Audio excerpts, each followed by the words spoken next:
Labeling theory is a sociological framework that examines how society's reactions to individuals and behaviors can significantly impact identity formation and perpetuate deviant actions. This theory, which emerged in the mid-20th century, has become fundamental in understanding crime, deviance, and social control. Origins and development. Labeling theory has its roots in the symbolic interactionist tradition, which emphasizes the role of social interactions in shaping individual behavior. Scholars such as Charles Horton Cooley, George Herbert Mead, and Herbert Blumer laid the groundwork for this theory by examining how self-identity is influenced by social interactions. 1. Edwin Lemert formalized labeling theory in his 1951 work Social Pathology, where he introduced the concepts of primary and secondary deviance.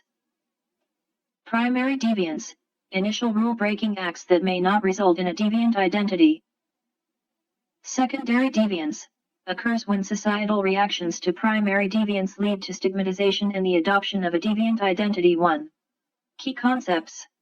Social reaction and stigma. Labeling theory posits that behaviors are not inherently deviant, rather, they become deviant when society labels them as such. This social reaction can come from various sources, including family, peers, law enforcement, and media. The process of labeling involves identifying and stigmatizing individuals based on their behaviors, which can lead to further deviance and marginalization. 1. 2. Self-fulfilling prophecy. A central tenet of labeling theory is the concept of self-fulfilling prophecy. This suggests that when individuals are labeled as deviant, they may internalize this label and act in accordance with it, thus reinforcing the initial label. This process can create a cycle of deviant behavior that becomes increasingly difficult to break. 1. 3. Applications and implications. Criminal justice. Labeling theory has significant implications for the criminal justice system. Once an individual is labeled as a criminal, it can be challenging to shed that identity, affecting their opportunities for employment, education, and social integration. This highlights the potential long-term consequences of labeling and the importance of rehabilitation programs that focus on positive identity reconstruction. 1. 3. Mental health. In the context of mental health, labeling theory suggests that the act of diagnosing an individual with a mental illness can itself contribute to the persistence of symptoms.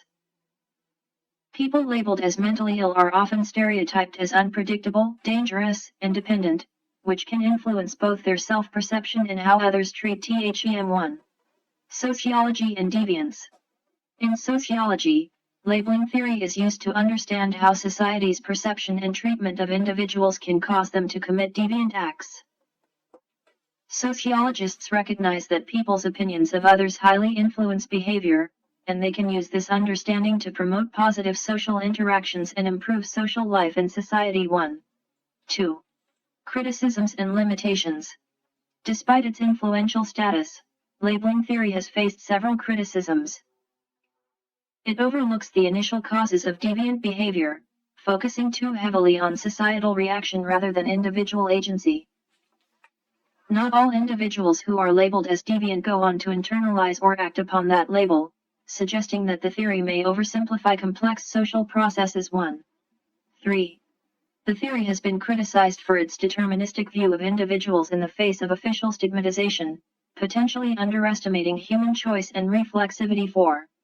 Recent developments. Recent studies have attempted to provide empirical validation for labeling theory, focusing on its impact on self-esteem and identity formation. Researchers have explored how criminal labels affect changes in self-esteem and the influence of self-labeling on deviant behavior. 5. These studies aim to address past limitations and provide more robust evidence for the theory's core propositions. However, challenges remain in developing appropriate methodologies to measure the complex psychological processes involved in labeling and identity formation. 4. 5. In conclusion, labeling theory continues to be a significant framework in sociology and criminology, offering valuable insights into the social construction of deviance and the power of societal reactions in shaping individual identities and behaviors. While it faces ongoing critiques and challenges, its core ideas remain influential in discussions of criminal justice reform, mental health treatment, and social policy.